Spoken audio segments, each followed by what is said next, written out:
Buenos días, buenas tardes, buenas noches, en el momento que estén escuchando esto.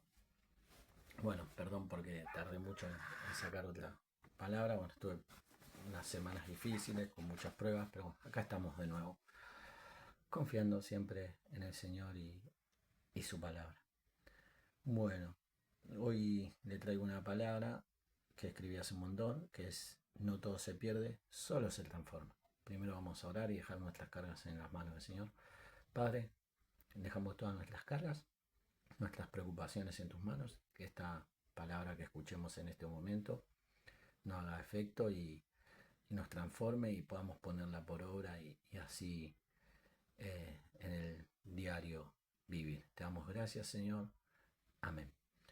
Bueno, yo tenía un abuelo, me acuerdo, ¿no? Que mi abuelo eh, juntaba cosas, tornillos, tuerca o ventilador que se rompía, le sacaba tuerca, tornillo, arandela, cosas que podían servir para otro arreglo, ¿no? Y lo que no servía, lo que se quemaba, lo que se rompía, que ya no tenía solución, lo tiraba, lo desechaba.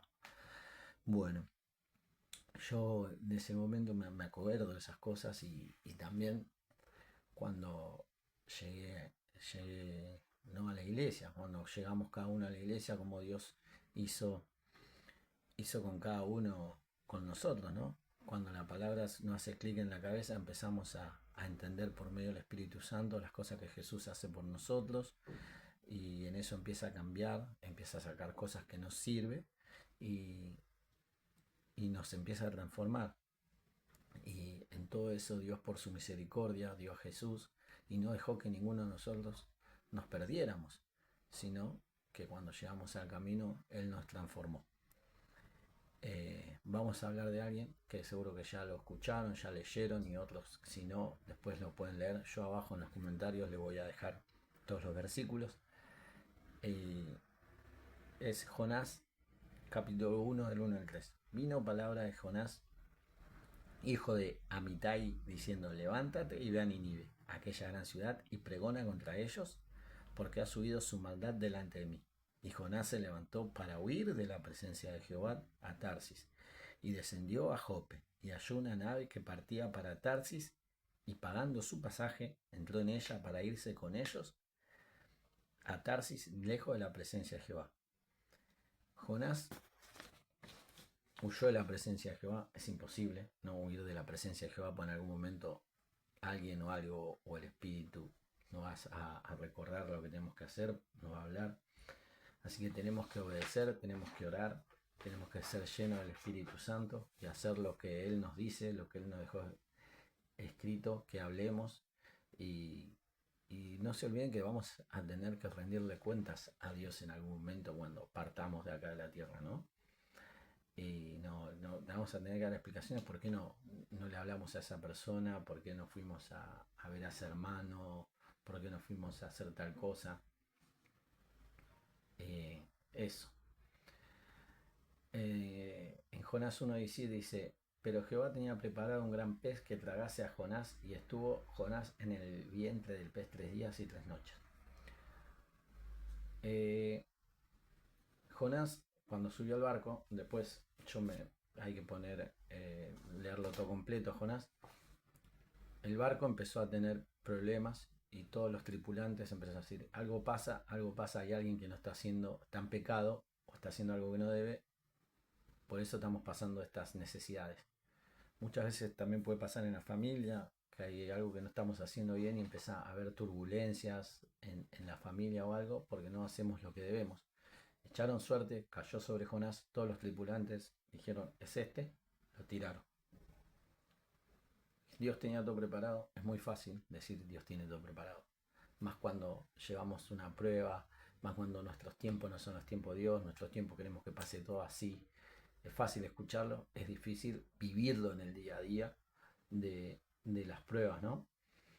Eh, yo llevé casi un año y meses sin trabajo y Dios siempre estuvo porque estábamos con mi señora firmes y siempre nos sostuvo.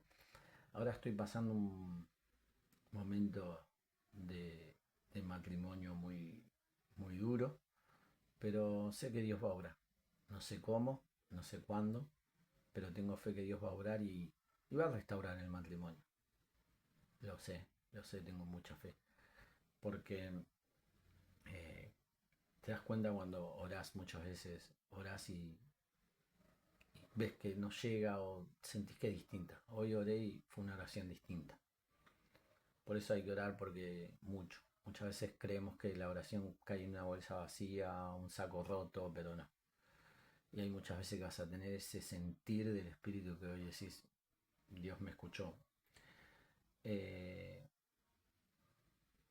en capítulo 2, versículo 1 dice, entonces oró Jonás a Jehová, acá lo que yo le decía, su Dios, y desde el vientre del pez. Le dijo, invoqué en mi angustia a Jehová, y él me oyó desde el seno del Seol, clamé y me oíste. Después que se equivocó, oró a Dios, Dios escuchó la oración de Jonás. Esa oración fue de fe, de alguien arrepentido, angustiado por no hacer caso a la palabra de Jehová y agradecido por no morir. Eso es lo que yo le decía recién de oración. Hoy oré y siento que hoy fue otra fe distinta. Hoy llegó la oración y el Señor así que no va a tardar en responder en toda esta angustia, en todo este dolor que tengo. En Jonás 2.10 dice, y mandó Jehová al pez y vomitó a Jonás en la tierra. Y en el versículo siguiente dice, en el 3, versículo 1 al 3 dice, vino palabra de Jehová por segunda vez a Jonás diciendo, levántate y ve a Nínive, aquella gran ciudad, y proclama en ella el mensaje que yo te diré. Y se levantó Jonás y fue a Nínive, conforme a la palabra de Jehová, y era Nínive, ciudad grande en extremo, de 3 días de camino. Ciudad grande, 3 días para caminarla toda. No sé cuántos habitantes tendrías, pero bueno, Jonás esta vez hizo caso, aunque no quería ir a predicar, pero aprendió de la lección. Y mire si Dios no nos da segundas oportunidades, si Él no es grande en misericordia. ¿Qué hubiese pasado si Jonás moría en el pez, o si lo desechaban o lo mataban en el barco? ¿Qué hubiese pasado con Nínive? Con las personas que vivían en ese pueblo, en esa gran ciudad, ¿no? Dios no dejó que se pierda, sino transformó su miedo a predicar en valentía. Y no dejó que se pierda ni él, ni su familia, ni esa ciudad, ni esos habitantes. En San Juan, vamos al Nuevo Testamento, en San Juan 18 del 25 al 27, acá habla de cuando ya arrestan a Jesús y Pedro dice que nunca lo iba a negar y Jesús ya sabía que lo iba a negar y le dijo, me vas a negar antes que cante el gallo. Y se estaba pues Pedro en pie calentándose y le dijeron, ¿no eres tú de sus discípulos? Él negó y le dijo, no lo soy. Aún uno de los siervos del sumo sacerdote, pariente de aquel a quien Pedro había cortado la oreja, le dijo, ¿no te vi yo en el huerto con él? Negó Pedro otra vez y enseguida cantó el gallo. En San Mateo 26:75 dice que Pedro salió y lloró amargamente. Llorar amargamente, pues ver cuando vas a un velorio y se le muere un marido después de muchos años, a la mujer llorando, un hijo, a una mamá que llora por su hijo que murió, a un hijo que queda solo, que se mueren los dos padres o en un accidente o algo. Se te arde mucho el pecho. Yo lloré amargamente, estuve llorando por mi matrimonio. Te arde mucho el pecho. Sentís que no hay solución, que te quema el pecho. Pero bueno, así todo Jesús vio, Dios vio, y no lo desechó a Pedro. No lo dejó que lo atrapen ahí. No lo dejó que muera ni que lo maten. Y si se hubiese perdido, Pedro se lo hubiese matado. Pasado lo que Pedro se hubiese perdido de ver a Jesús resucitar, de ser el primero en levantarse a hablar cuando recibió el Espíritu Santo, de sanar con su sombra y de todo lo que después hizo Pedro, ¿no? con Pablo. Dios sabe todo. Por eso no lo desechó, sino lo transformó. Y todo eso lo que él tenía miedo de que se sepa de Jesús o que era discípulo, lo transformó en valentía. Y ahora vemos, ¿no? Pablo, una de las mejores transformaciones. Es un ejemplo a seguir. En Hechos 9, del 1 al 6 dice, Saulo, respirando aún amenazas y muerte contra los discípulos del Señor, vino al sumo sacerdote y pidió cartas para las sinagogas de Damasco a fin de que si hallese algunos hombres o mujeres en este camino, los trajese presos a Jerusalén. Mas yendo por el camino aconteció que llegar cerca de Damasco, repentinamente lo rodeó un resplandor de luz del cielo, y cayendo en tierra oyó una voz que le decía: Saulo, Saulo, ¿por qué me persigues? Él dijo: ¿Quién eres, Señor? Le dijo: Yo soy Jesús, a quien tú persigues. Dura cosa te es de dar coces contra el aguijón. Él, temblando y temoroso, dijo: Señor, ¿qué quieres que yo haga? Y el Señor le dijo: Levántate y entra a la ciudad, y se te dirá qué debes hacer.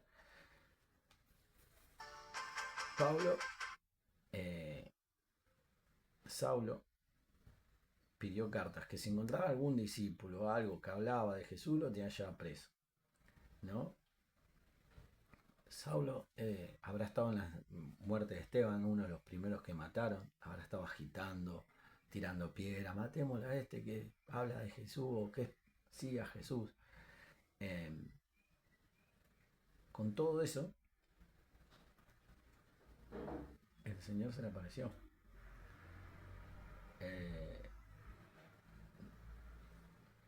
¿No? Se le apareció y le dijo. Una de las conversiones más fantásticas que he leído. Tenía el poder para matarlo Jesús, Dios, tenía el poder para que le pase algo.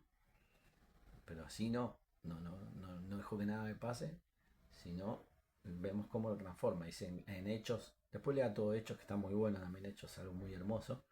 9:17 al 19 dice: Fue entonces Ananías y entró en la casa, y poniendo sobre las manos dijo: Hermano Saulo, el Señor Jesús, que se te apareció en el camino por donde venías, me ha enviado para que recibas la vista y seas lleno del Espíritu Santo. Y al momento le cayeron de los ojos como escamas, y recibió al instante la vista. Y levantándose fue bautizado. Y habiendo tomado alimento, recobró fuerzas. Y estuvo Saulo por algunos días con los discípulos que estaban en Damasco. Me imagino cuando le dijo Dios a Ananías: anda, o Jesús, ¿no? Le dijo a Ananías: anda, que está Saulo. Y Ananías sabía quién era Saulo, se escuchaba quién era Saulo, que perseguía, mataba, y sí, pero no dudó Ananías, fue, hizo lo que tenía que hacer. Cuando Saulo le cambia el nombre a Pablo, fue bautizado en el versículo 20, no pierde tiempo y se pone a predicar. Es un ejemplo a seguir, porque nosotros tenemos que dejar las cosas de lado muchas veces, más lo ocio, no lo familiar. Tenemos que estar con la familia y en la iglesia. Tampoco tenemos que estar 20 horas en la iglesia y dejar la familia al lado. Yo digo las cosas de ocio. Por ejemplo, tengo un partidito de fútbol y un hermano o alguien me dice: che, vamos a ver a tal persona que necesita que le hablemos de Dios o algo.